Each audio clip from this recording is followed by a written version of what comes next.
G'day, g'day. So we're in the West End. You know what that means?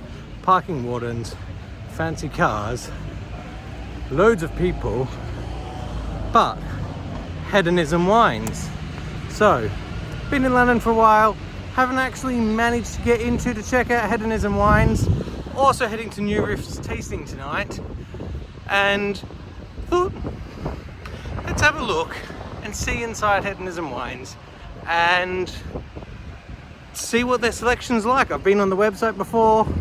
I don't think I've ever actually ordered from them. And let's just see what they're about. Right, so here we are, Davy Street, City of Westminster. Little green awnings, Hedonism Wines. So, here's where we're looking here. Oh, there's a little surprise guest at the back there. So rather than market it, let's see what we've got.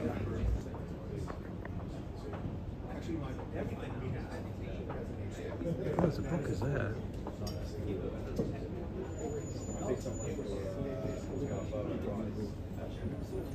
Bardstown's, Old Foresters. Range of Jack Daniels, some High Wests, Daddy Rack.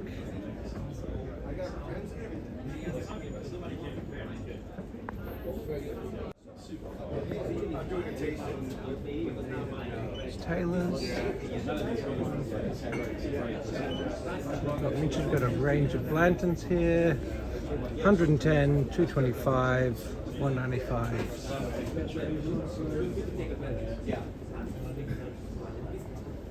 Got some Fuse, some Woodfords.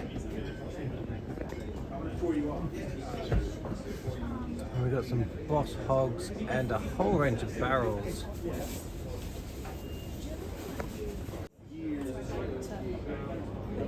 So we opened in June, we started distilling. Oh, I've just now noticed some nice Weller 12s. And now we've found the cabinetry stuff. The Woodford, some Thomas Handys at the back there, George T. Staggs, Bookers.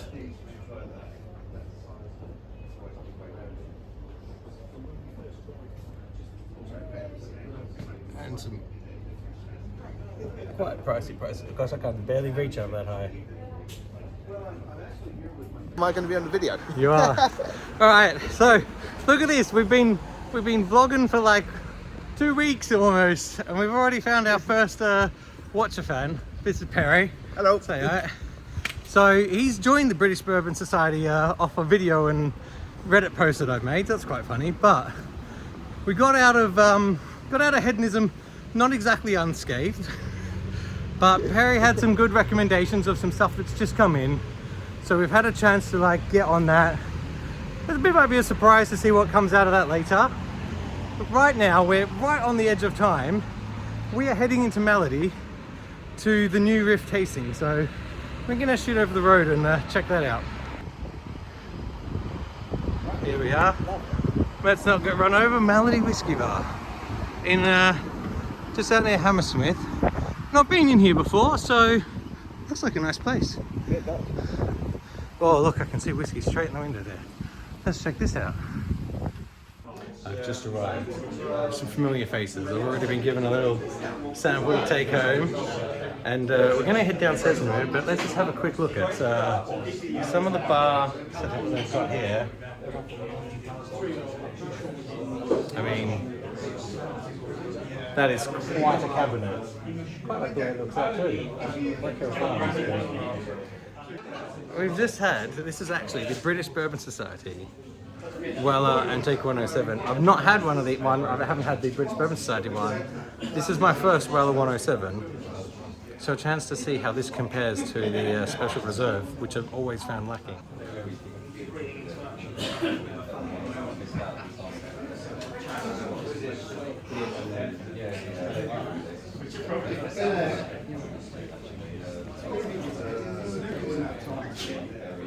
Okay, so I'm working.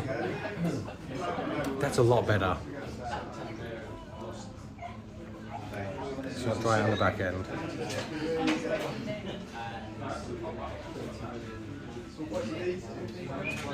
Okay, I get it. I get it. The Weller Special Reserve, I didn't get it. Oh, that is the aftertaste on this. It's like full steam.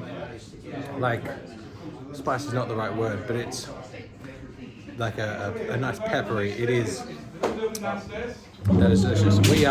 We're going tasting. I'll see you in a minute. So here is our offering. We have to apologise for the noise. So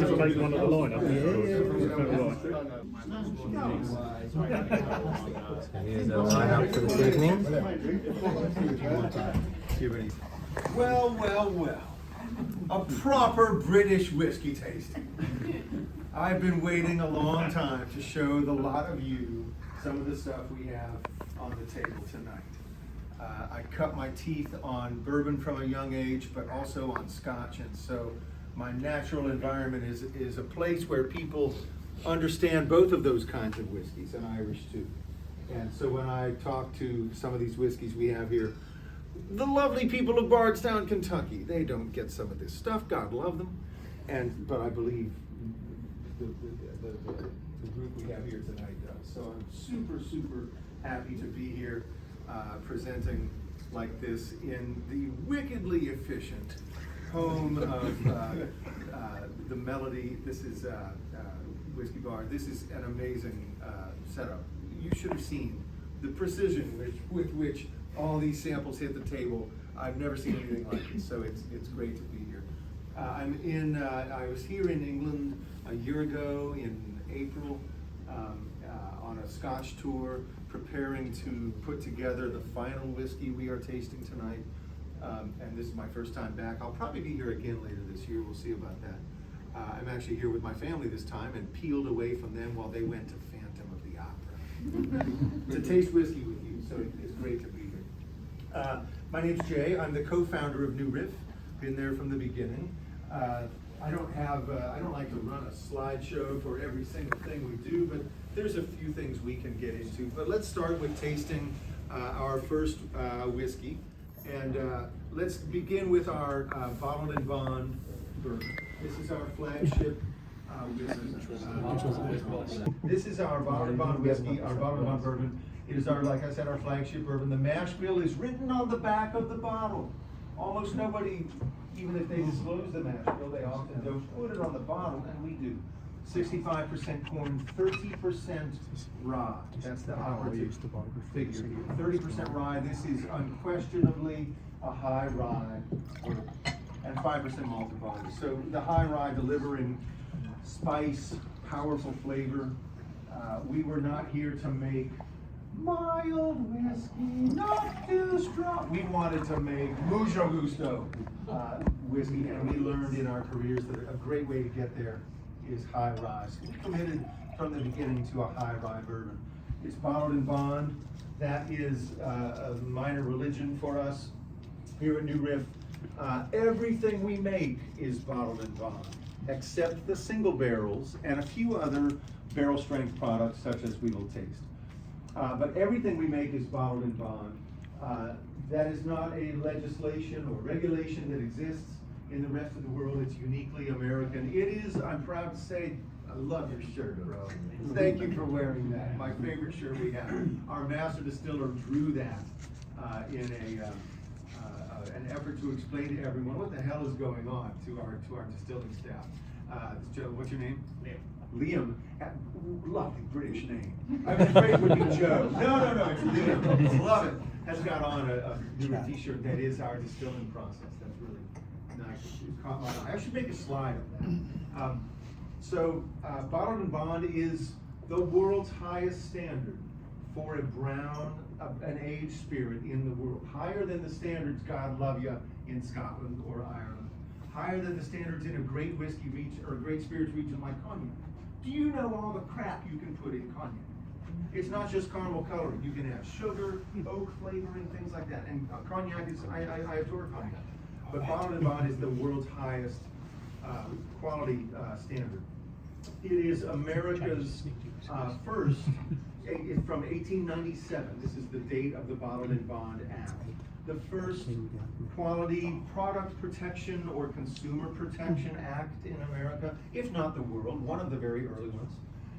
And it protects the whiskey. It defines whiskey in a number, and other spirits. You can have bottled in bond brandy, bottled in bond rum, bottled in bond rye whiskey, things like this. It has a series of quality standards around it. I won't name every single one of them right now to belabor the point, but it includes being at least 4 years old, which is older than most quality definitions.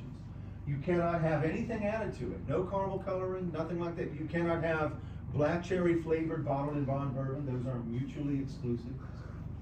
And interestingly, you cannot change it in any way from the barrel. This is in the black and white of the federal legislation that controls this. You cannot change the product in any way from the barrel, except through two things. You can add water to bring it down to the required 50% ABV, which is my favorite part of the whole thing. It is the only standard that insists on high proof, insists on the strong water, right?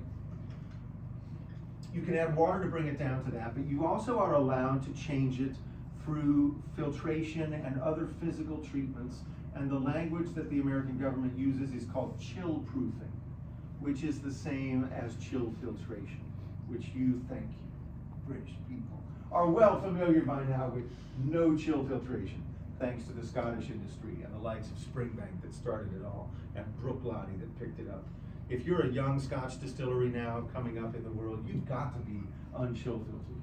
And that was a major religion at New Riff and a passion of mine for, since I was about 18, that we would be a no chill filtration distillery on day zero. That much we knew. We didn't know on day zero that we would have this dynamite single barrel program, or that we would be entirely bottled in bond.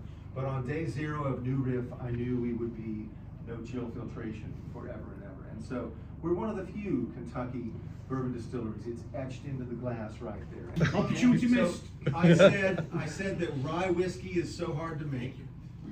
This is even worse.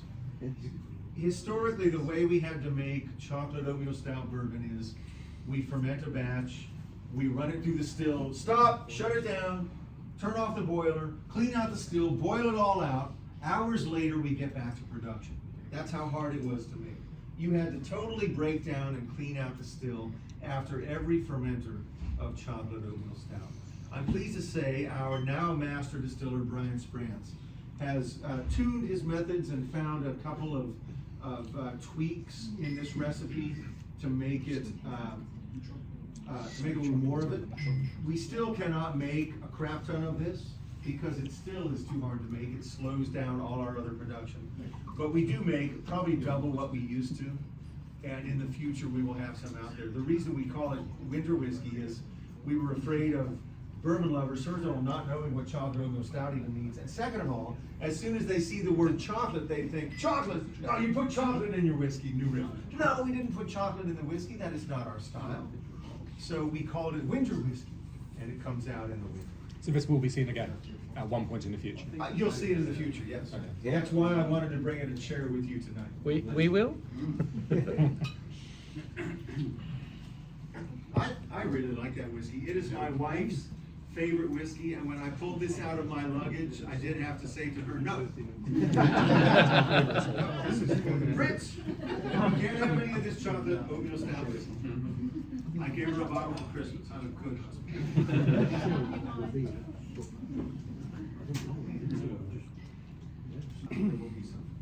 Finally, would you please pass this bottle around, Mr. Carl? We come to what the French call the pièce de résistance. The New Riff Sour Mash Single Malt. Yes, we made a single.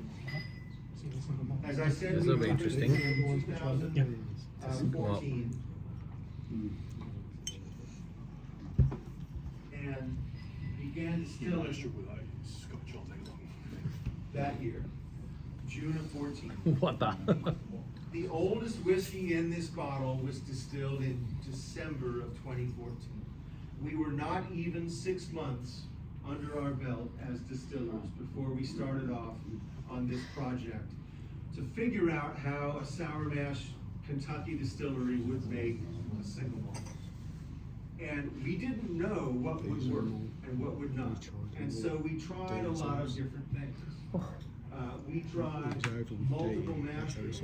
This is actually made up of 5 different mash bills, 6 different barrel types. This is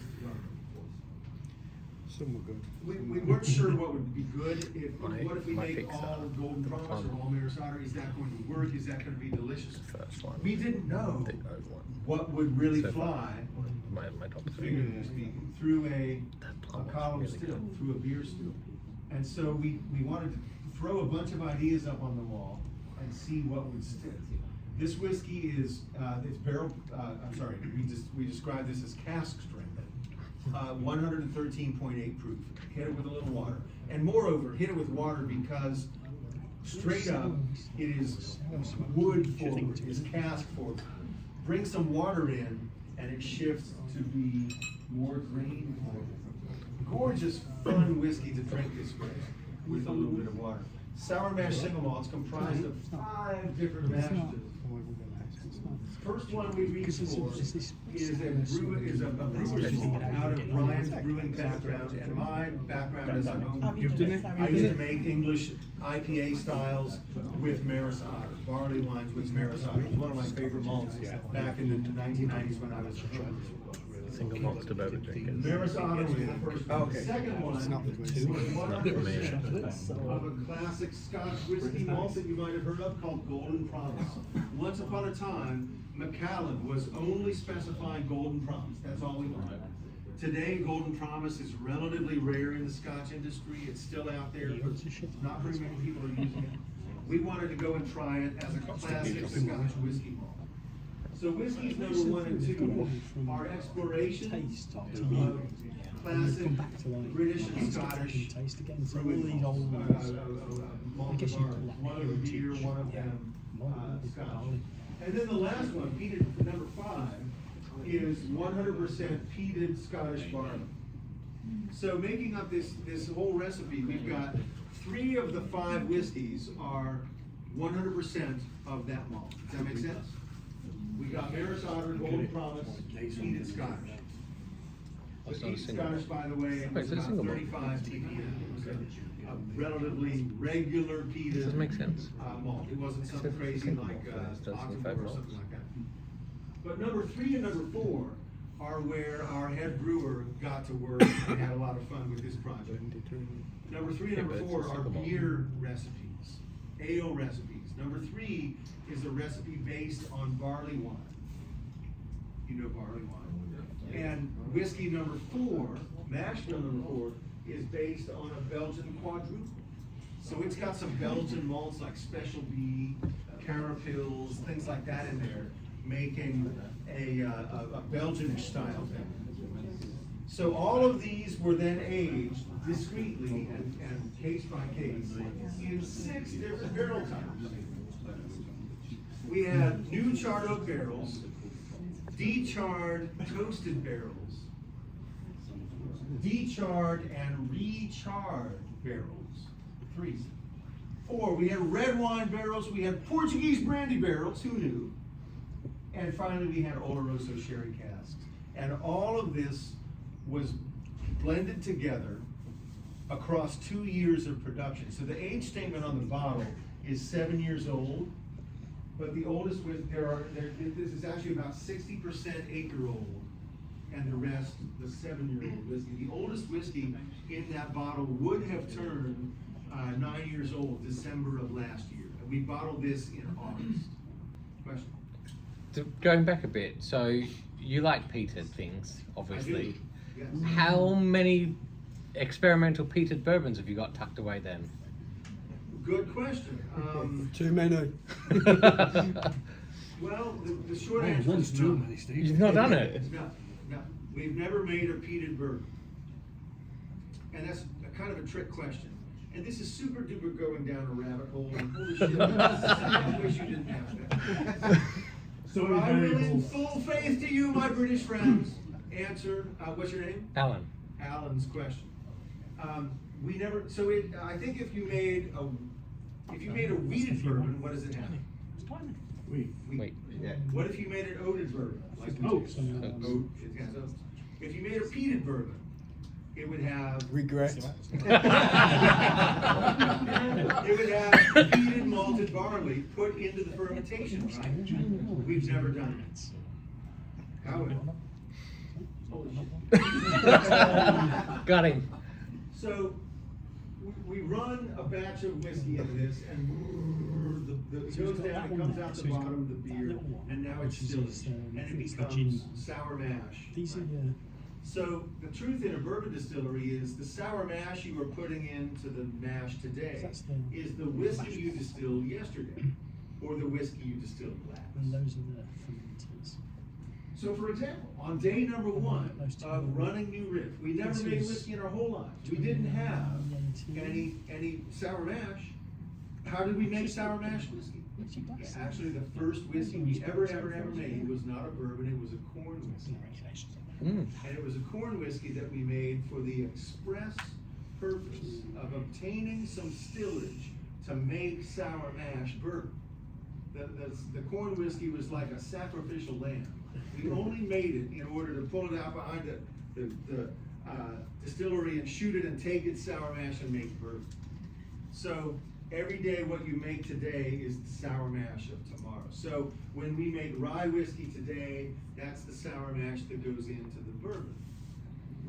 So once upon a day, it so happened that what we had distilled the day prior, the only sour mash we had was the peated malt number 5. And the only thing we had in the sour mash tank, I'm conflating all of the terminology, don't worry about it, was peated. And so we were looking at, do we use this peated stillage to make bourbons? And I distinctly remember our assistant distiller, David Miller. David said to head distiller Brian, something to the effect of, hey boss, all I got here is this peated backset. Should we use this? What should we do? Because he was asking the question, just to make sure, do you want us to do this? Would it make a change or anything? And Brian's response was something to the effect of, fuck it, let it ride, do it. Let's do something. We didn't think it would make a flavor difference, didn't know it would, didn't care if it did. We just had to get all the making bourbon. So that day we used peated backset. Are you following me? Mm-hmm. On rye and bourbon. And we made a batch of rye that was 100% peated backset. And by the time we got to the bourbon, it was down to about 60%. And by the time we got to another batch of bourbon, it was probably 40% peated backset. 4 years go by, and that stuff's in the barrel. And one day we were in the lab tasting out of these little bottles and passing them around, and we got to this one batch of samples, and so, whoa, what the hell is going on with this guy? This is, oh my God, check this. Oh, it's a peated backset bourbon and rye. And the peated backset had made a huge impact on the flavor. You would have hated it, my friend. It was definitely peaty stuff. And yet it was not, remember what I said, what is a peated bourbon, what's a wheated and oated? There was nary a grain of peated barley that went into that mash. It was only flavored through the backset, through the peated backset. But it was manifestly, and I dare say for us peaty lovers, beautifully flavored. And I love the stuff myself. The quality of the peat was just gorgeous in this rye and this bourbon. And we trademarked the name Backsetter. And we made a release of this stuff called Backsetter, which was a rye and a bourbon that was made. It was the same identical mash bill to the other mash bills you had today. It wasn't any different. No peated bourbon, no peated barley in there, but it was flavored with the backset only. And it was almost like a magic trick. Like, how do you make something peated when you don't add any peat? But we did. And it was the power of the mysterious quality of how does sour mash make a flavor? Well, it does. and we know because we made Backsetter. So that's a thing that was released only in the distillery in Kentucky and a few stores in America. We have made it again. However, it is naturally delimiting with a headroom of how much we can make, because in order to make any of it, we have to first make a batch of peated whiskey. And how much peated whiskey do you think we need, really? Once every 3 years. Once every other year. So we don't need a lot of that. So in an exhaustive answer to your question, no, we don't have peated bourbon. But we have made bourbon with a peat flavor. It just was done through the Backsetter. Thank you again for coming on a Friday night in London. You could have gone to Phantom of the Opera like my wife and son, but you chose to come here instead. I'm really touched. I would just leave you with, in the future, that's what New Riff is marching towards, is a new riff on an old tradition. You can look to us for flavorsome, always whiskeys. We're not here to make, like I said, light, throwaway things. They're meant to be, if we possibly can, reach to flavors that and aromas and textures that elicit profundity and not just a dram. But look for us in the future to hew to this path. We are, like I said, independently owned, and we don't have people breathing down our backs to make more money and do simpler, stupider stuff. We can do crazy things and do new riffs, and that's what we aim to keep after. So on the everyday basis, our bottled and bond whiskey, we started out with, folks ask, what's your favorite thing? Us distillers raise our head and say, it's not the single barrel. Any damn fool can make a single barrel. You just need some barrels. We do a very good job of it, I think. Thank you very much. But we knew what a commitment it took to come out with all bottled and bond whiskey. Some distilleries don't get to that until they're in business 20 years. And then they finally get to a bonded. And we committed to that from the beginning. So my everyday pour is bottled and bond bourbon and rye. And I suggest it be yours too. All right. Thanks ever so much to Carl and Melody. Jamie, look, it's another one. Everyone's nuts. Just started doing this shit. Keep it up. Yeah, we need more British bourbon channels. This is We do, there's not many of them. yeah. We're just here to work it out. Good work. And we're gonna have a chat. Okay, it's the end of the night. Here is my debrief, best I can manage it. Hopefully future editor Alan will give some voiceovers or work some stuff out. Honestly, fantastic tasting today.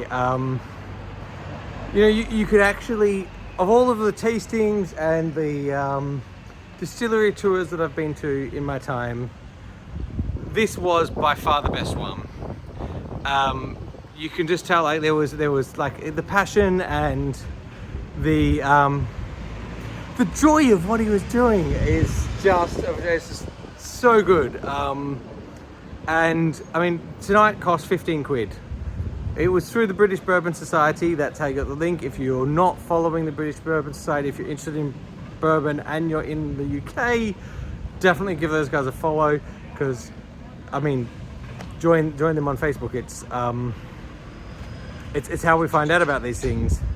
But it was an exceptional night, and by far, I mean, apart from being great value for money, it was just a standout tasting. I learned so much. If you ever find the sherry finish, get it.